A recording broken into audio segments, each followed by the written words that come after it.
179. سورہ بقرہ رکوع نمبر 23 آیت نمبر 179. ركوع نمبر 23. نحمده ونصلي على رسوله الكريم اما بعد فاعوذ بالله من الشيطان الرجيم بسم الله الرحمن الرحيم. كتب عليكم إذا حضر أحدكم الموت إن ترك خيرا الوصية للوالدين والأقربين بالمعروف حقا على المتقين فمن بدله بعدما سمعه فإنما إثمه على الذين يبدلونه إن الله سميع عليم.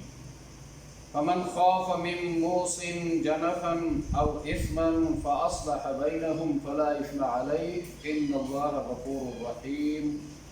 صدق الله العظيم. رکوع نمبر 22.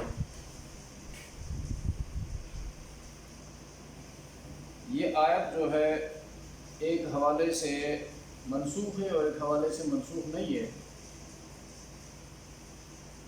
اس کو سمجھنا ضروری ہے. بعض منسوخ سے مراد اردو والا نہیں، یہ بھی خیال رکھو، یہ تفسیر کی اصطلاح ہے. بعض احکامات کی وجہ سے بعض احکامات کے اندر تبدیلی آ جاتی ہے. ٹھیک ہے، شروع میں 2 نمازیں کی فرض، اس کے بعد 5 نمازیں فرض ہو گئی معراج میں. پھر جو احکام بالکلیہ منسوخ ہو گئے ان کی آیتیں قرآن مجید سے اٹھا لی گئی یا بلا دی گئی نبی کریم صلی اللہ علیہ وسلم. ٹھیک ہے، اور جو احکام فی الجملہ منسوخ کیے گئے وہ آیتیں قرآن میں باقی ہیں. احکام منسوخ لیکن آیتیں باقی. آیتیں اس لیے باقی کہ آیتوں کے کسی حصے پر عمل ممکن ہے، اور جو حصہ منسوخ ہوا ہے اس وجہ سے وہ آیت منسوخ، حکم منسوخ ہوا. مثلا دیکھو، ابتدا میں 10 گنا دشمن کے ساتھ مقابلہ کیا، آگے چل کر آپ سورہ انفال میں پڑھیں گے. ایک مسلمان 10 کافروں کے مقابلے میں ہتھیار نہیں ڈال سکتا تھا، بھاگنا جائز نہیں تھا. بعد میں اس آیت کے بعد ہی اللہ نے وہ حکم میں آسانی فرما دی. ایک مسلمان 2 کافروں کے مقابلے میں بھاگ نہیں سکتا، مقابلہ کرے گا. اگر 10 کے مقابلے میں ہتھیار ڈال دی تو رخصت ہے، لیکن 10 کا مقابلہ کیا تو واہ واہ، اچھی بات. ابھی 2 الگ الگ احکامات ہو گئے. اب وجہ کیوں؟ بعد میں مسلمانوں کی تعداد میں اضافہ ہو گیا. جب تعداد میں اضافہ ہوتا ہے تو ایک دوسرے پر چھوڑتے ہیں کام کہ وہ کرے گا، یہ کرے گا، وہ بندے کریں گے، یہ گروپ کرے گا، وہ کرے گا. تو نتیجہ یہ ہوتا ہے وہ کام ادھورا رہ جاتا ہے یا صحیح طریقے سے کمپلیٹ نہیں ہو پاتا. جب ایک بندہ ہوتا ہے وہ تو سارا کچھ سنبھالتا ہے. اچھا، اب یہاں پر جاہلیت میں ایک دستور تھا، وصیت کی آیت ہے یہ. جاہلیت کا دستور یہ تھا کہ بندہ مر جاتا تو اس کا مال اس کی بیوی اور اولاد کو، اولاد میں سے خاص کر بڑے بیٹے، اس لیے کہ وہ باپ کی جگہ ہتھیار چلاتا تھا، دشمنوں کا مقابلہ کرتا تھا، ان کو ملتا تھا. ان کے ساتھ دوسرے جو اقارب رشتہ دار تھے، ماں باپ، وہ محروم رہ جاتے. اس لیے مرنے والے پر ماں باپ اور اقربا کے لیے وصیت فرض کی گئی اس آیت میں جو ہے. پھر اس کے بعد آگے چل کر قانون میراث جو ہے، لا آف انہیریٹنس، قانون میراث مستقل قرآن کریم نے اس کو انٹرپریٹ کیا، اس کی تشریح کی، قوانین نازل ہوئی. تو ماں باپ کے حصص جو ہیں ان کا حصہ مقرر ہو گیا، اور رشتہ داروں میں جو سب سے قریب رشتہ دار ہے اس کے بعد دوسرے نمبر پر ہے، تیسرے نمبر پر ہے، ان کے اپنے اپنے حصے مقرر ہو گئے. تو اس حوالے سے جب حصے مقرر ہو گئے تو اب ان کے لیے وصیت نہیں ہو سکتی. جب حصہ قرآن نے مقرر کیا تو وصیت کی اب ضرورت نہیں ہے. اور حدیث میں حکم دیا گیا لا وصیت لوارث، وارث کے لیے وصیت نہیں ہے. اب دو صورتیں باقی ہیں، ایک کو کہتے ہیں ذوی الارحام، وہ رشتہ دار ہوتے ہیں میت کے، وہ رشتہ دار جن کا حصہ متعین نہیں ہوتا ہے لیکن وہ ہوتے ہیں حاجت مند، ضرورت مند، ان کو دینا ضروری ہوتا ہے۔ جیسے دیکھو بیٹے کی موجودگی میں پوتا محروم ہوتا ہے، لیکن بعض اوقات پوتے کو دینا مصلحت ہوتا ہے۔ اب اس مصلحت کو کیسے حاصل کیا جائے، اس کے لیے وصیت کا حکم باقی رکھا۔ دادا جو ہے وصیت کر سکتا ہے پوتے کے لیے، کیوں؟ دادا کی موجودگی میں اس پوتے کا باپ اس دادا کا بیٹا وفات پا گیا ہے، اب میراث میں تو اس کو حق نہیں ملے گا، اسے وہ اپنے باپ کا وارث نہیں۔ میراث تو مردے کے مال کو کہتے ہیں نا، دادا جب زندہ ہے اور دادا کی موجودگی میں بیٹا مر گیا ہے تو میراث کا حقدار ہی نہیں ہے، تو اس کا بیٹا جو ہے آگے یعنی پوتا وہ وارث نہیں ہو سکتا۔ لیکن وہ دوسرا راستہ وصیت کا شریعت اسلامی نے دادا کو حق دے دی، تم وصیت کر سکتے ہو، اب اپنے پوتے کے لیے وصیت کرو اپنی جائیداد میں سے۔ ایک صورت یہ ہے۔ دوسری صورت یہ ہے میت کے پیچھے بہت بڑا ترکہ کا، اسباب کا، اثاثہ کا بہت بڑا ایک جھگڑا ہوتا ہے، اور اندیشہ خطرہ یہ ہوتا ہے کہ زبردست جو ان میں ہوتے ہیں وہ سارے ترکہ پر قبضہ جما لیں گے اور کمزور جو ہے وہ محروم رہ جائیں گے۔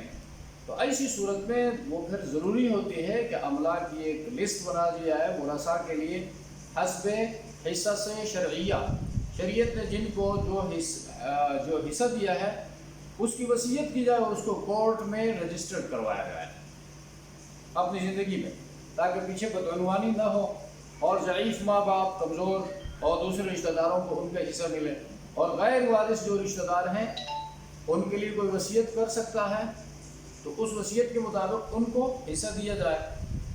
اب اس حوالے سے اس آیت کے اوپر عمل واقع ہے، عمل ہو سکتا ہے۔ اچھا جی، تو ایک مسئلہ یہاں پر قانون کے حوالے سے یاد رکھو، وارث کے لیے وصیت نہیں ہے، تو حدیث میں کلیئر کر دیا۔ یہ حدیث جامع ترمذی کی حدیث اور 2120 نمبر کی حدیث ہے، اور چیپٹر وہی چیپٹر ہے کتاب الوصایا، وصیت کی جمع وصایا، اس کے نیچے جتنے احادیث ہیں ان امام ترمذی نے لایا ہے، اس میں یہ حدیث بھی شامل ہے۔ اس سے کہ شریعت نے خود ان لوگوں کے لیے وارث کا حصہ جو ہے مقرر کر دیا۔ اچھا، اور دوسری بات جو ہے وصیت 1/3 تک کر سکتا ہے، 1/3 تک۔ زائد جو ہے اس سے زائد کوئی وصیت کرنا چاہے پھر وہ جو قانونی ورثاء ہیں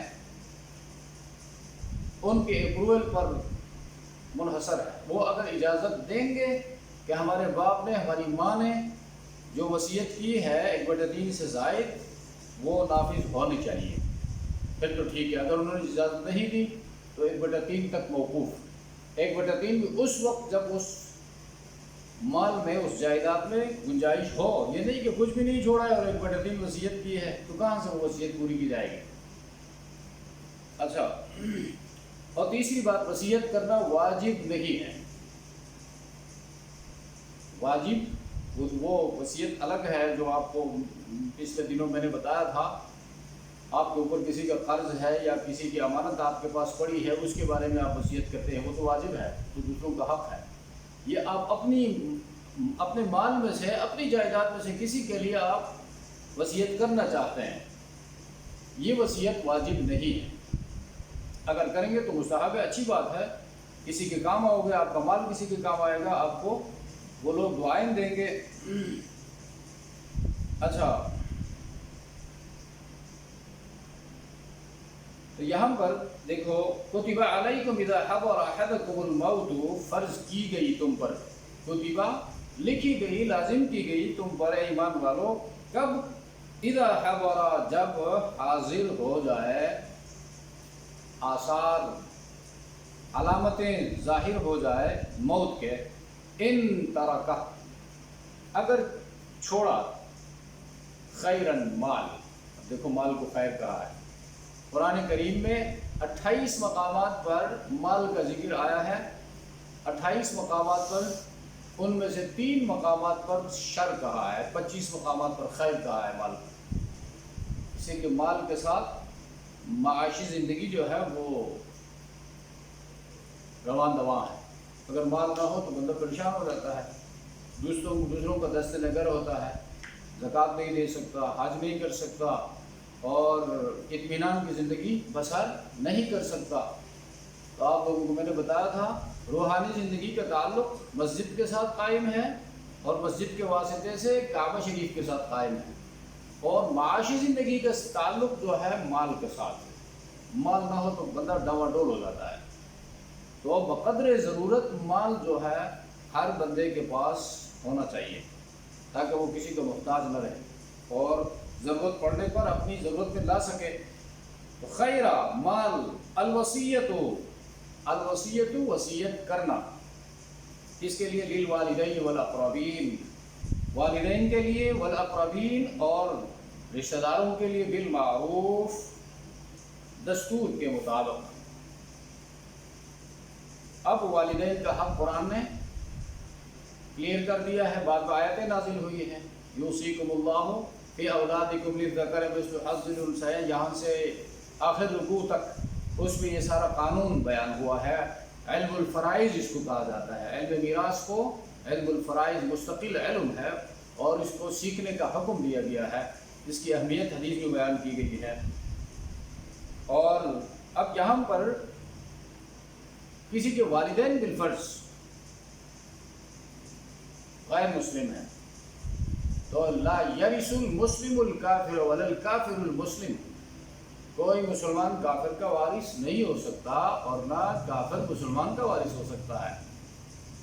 بیٹا بڑا مالدار ہے اور مر رہا ہے اور اس کے والدین دونوں یا ان میں سے کوئی ایک غیر مسلم ہے، تو اب اس آیت پر عمل کرو، آپ کی میراث میں سے تو وہ نہیں لے سکیں گے قرآنی دستور کے مطابق، شرعی قانون کے مطابق، لیکن دوسرا راستہ آپ کو دیا ہے، آپ ان کے لیے وصیت کریں کہ میرے والدین ہیں، میرے محسنین ہیں، میرے ہمدرد ہیں، لہذا میرے باپ ان کا پوچھنے والا کوئی نہیں ہوگا، اور میں مالدار مال چھوڑ کر جا رہا ہوں اور میری اولاد کا جو حصہ ہے وہ تو قرآن نے ان کو دیا ہے، لہذا آپ کے والدین کے لیے یا ان میں سے کوئی ایک زندہ ہے یا کوئی ایک غیر مسلم ہے، اسلام قبول نہیں کیا ہے، ان کے حق میں وصیت کر سکتے ہیں۔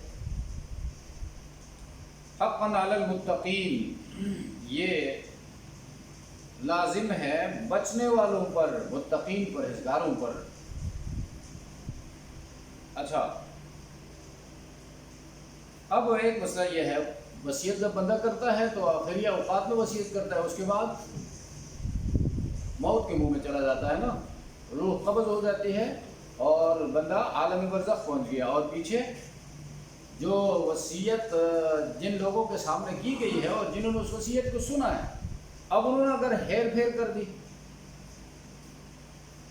مرنے والے نے صحیح وصیت کی تھی، اچھی وصیت کی تھی، کار خیر میں مال سرمایہ جائیداد لگانے کو کہا تھا، اور ان لوگوں نے کچھ اور اپنی طرف سے اضافہ کر دیا، یا بے دین قسم کے لوگ تھے، انہوں نے کہا کہ جی اس میں تو یتیم خانہ بنانے کو کہا تھا، یا فلاں یتیم خانے میں کچھ دینے کو کہا تھا، اس کے بجائے فلاں سینما ہال جو ہے اس کو آباد کیا جائے، یا کسی ایسے مقام پر خرچ کیا جائے جس کی شریعت اجازت نہیں دیتی، تو اب یہ تبدیلی جو ہے اس کا گناہ تبدیل کرنے والوں پر ہے۔ اسی طرح اگر مرنے والے نے کوئی ایسی وصیت کی تھی جو ناجائز تھی، اور ان لوگوں نے مرنے والے کی اخروی زندگی کو سامنے رکھ کر اس کی عاقبت کو سنوارنے کے لیے اس میں کوئی تبدیلی کی کہ بھئی اس میں تو وصیت کی ہے سینما ہال تعمیر کرنے کا، لہذا اس کے بجائے مسجد تعمیر کی جائے اس کی وصیت کے پیسوں سے، تاکہ لوگ اس میں نماز پڑھیں گے اور اس کے لیے دعا کریں گے۔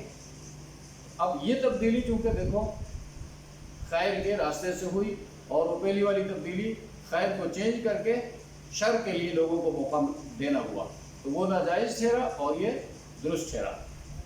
اب اس آیت کو دیکھو،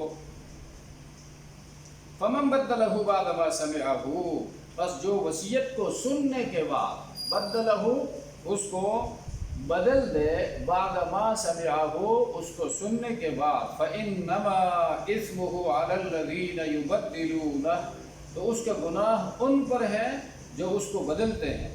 ان اللہ سمیع علیم بلا شبہ اللہ تعالی سب کچھ سننے والے سب کچھ جاننے والے ہیں.